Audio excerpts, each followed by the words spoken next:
Hello guys. आज मैं आपको बताने जा रहा हूँ कि इंडिया एक बहुत बड़ा स्टेप लेने वाला है रिन्यूएबल एनर्जी की तरफ।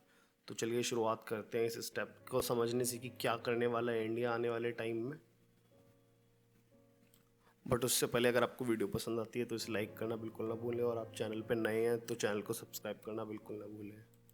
अडानी पावर लिमिटेड आया एक बिल्कुल नए प्लान के साथ, जिसमें उसने दावा किया है कि सन 2027 तक वो मुंबई की 60% टोटल इलेक्ट्रिसिटी कंजप्शन को केवल और केवल रिन्यूएबल एनर्जी से ही पूरा कर देगा, जो कि अपने आप में एक बहुत बड़ा दावा हो सकता है। अदानी अपने आप में एक बहुत बड़ा ब्रांड है। अगर अदानी ग्रुप की इमेज को देखा जाए तो ये केवल एक दावे में रह करके नहीं रह जाएगा, और ये इसकी उम्मीद भी जताई जा रही है कि पूरा किया जा सकता है। बट अभी तक ये किसी भी देश में हुआ नहीं है ऐसा कभी भी, लेकिन अगर ये हो जाता है तो अपने आप में एक बहुत बड़ा इतिहास रच जाएगा। और मुंबई ये कंप्लीट करने के बाद पूरे वर्ल्ड की पहली ऐसी मेट्रोपोलिस सिटी बन जाएगी जो अपनी 60% एनर्जी केवल रिन्यूएबल सोर्स से ही प्राप्त कर रही होगी।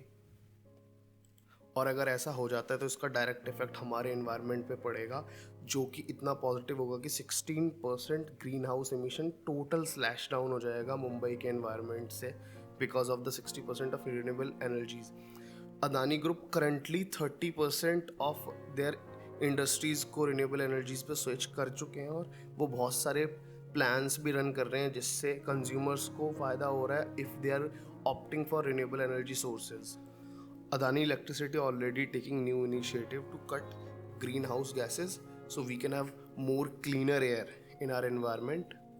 Recently अदानी ग्रुप ने अपने कंज्यूमर्स के लिए ग्रीन टैरिफ प्लान को प्रपोज किया था, जिसमें they are providing renewable energy sources. So if their consumers choose renewable energy sources, जैसे सोलर पैनल का इंस्टॉलेशन घर पे होता है तो उसमें वो उनको डायरेक्ट 40% की सब्सिडीज़ दे रहे थे रूफटॉप पे आप जिसे इंस्टॉल करवा सकते हैं, जिसमें बहुत फ़ायदा हुआ है और काफ़ी लोगों ने इसे लिया भी है। अब तक टोटल 30,000 प्लस लोग इसको ले चुके हैं, इस फैसिलिटी का जो फ़ायदा ले रहे हैं। और उसका डायरेक्ट इफेक्ट हमारे इन्वायरमेंट पे ये पड़ा है कि सालाना का 26,000 टन CO2 इमिशन जो हुआ करता था एनवायरनमेंट में वो रिड्यूस हो गया है, जो कि इक्वलेंट है एक साल में 8 लाख पेड़ लगाने के बराबर। तो अपने आप में एक बहुत बड़ा कदम है ये भी।